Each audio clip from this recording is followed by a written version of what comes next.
On va vous parler maintenant d'une histoire incroyable, l'incroyable histoire de la fausse ambassade américaine au Ghana. Esdras Dikoumana, journaliste au service Afrique d'RFI, me rejoint à l'instant. Bonjour Esdras. Bonjour Anne. Évidemment, quand on a donné cette information sur l'antenne d'RFI, ça a suscité immédiatement des questions, et il y a de quoi se poser des questions. On a du mal à comprendre, Esdras Dikoumana, comment la véritable ambassade des États-Unis au Ghana ne se soit aperçue de rien pendant toutes ces années. Pendant 10 ans, donc, des Ghanéens ont pu entrer aux États-Unis grâce au visa délivré par cette fausse ambassade. Comment est-ce possible? Tout simplement parce qu'ils ont bénéficié de vrais authentiques visas, vraiment de vrais visas américains, comme l'explique d'ailleurs le département d'État des États-Unis qui a révélé toute cette histoire. En fait, il ne s'agit pas que de Ghanéens seulement. Il faut savoir qu'ils avaient des clients en provenance de la Côte d'Ivoire, du Togo, des clients qui ont bénéficié de ces services pendant donc toutes ces années-là.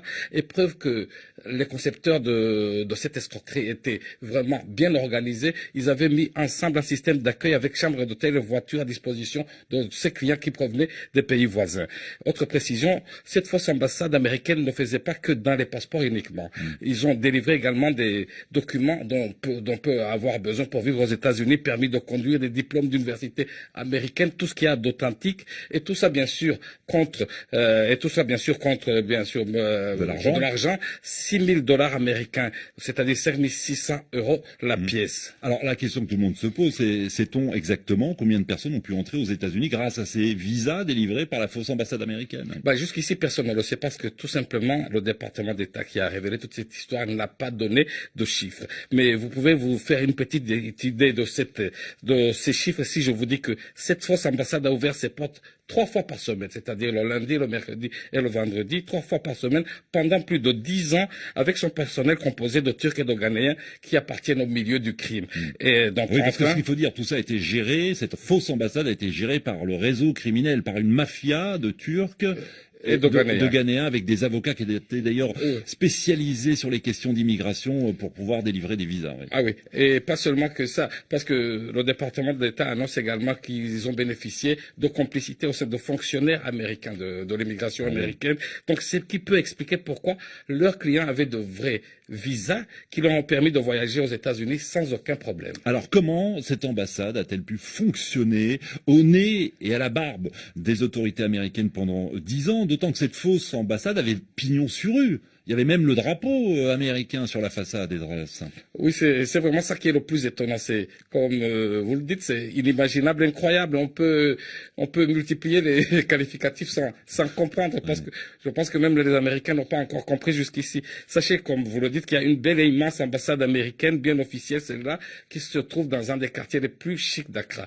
Et il y avait à côté cette autre ambassade dans un quartier populaire, une maison à un étage, une maison rose, un peu délabrée, et il y avait aussi un drapeau américain bien planté, bien visible, qui flottait dans l'air, dans les bureaux, la photo du président Obama. Et donc tout ça a fonctionné sans anicroche pendant plus de 10 ans. Donc cette fausse ambassade a fonctionné. Et comme le disent certains, peut-être que c'est la meilleure manière de cacher un objet, c'est de le mettre bien en vue, ce qui peut expliquer pourquoi c'est passé inaperçu. Donc les questions ne peuvent pas donc manquer. Alors, qui était au courant, par exemple? De quelle complicité ont bénéficié ce groupe au Ghana, de la part de la police ou des autorités ghanéennes? Quel était le niveau de leur complicité américaine? Parce que pour avoir autant de visas pendant autant d'années pour passer inaperçu, c'est difficile à dire. Donc on peut multiplier les questions, mais cela reste une histoire à peine croyable, surtout si on se rappelle qu'on parle ici des États-Unis, c'est la première puissance du monde, qui ont officiellement les meilleurs services de renseignement, qui ont des services d'écoute sophistiqués. Et sachez que c'est le comble de l'ironie. Sachez que malgré toute cette technologie, c'est sur simple dénonciation par un homme, bien en chair comme moi et vous, que cette arnaque a été découverte. Oui, et puis au cours de l'enquête, les autorités ghanéennes ont également découvert l'existence d'une fausse ambassade. Exactement. Des Pays-Bas. Des Pays-Bas, exactement. Alors, et ce n'est pas seulement ça, ils ont découvert des passeports et des visas de 10 pays, notamment l'Inde, l'Afrique du Sud, etc. C'est incroyable cette histoire.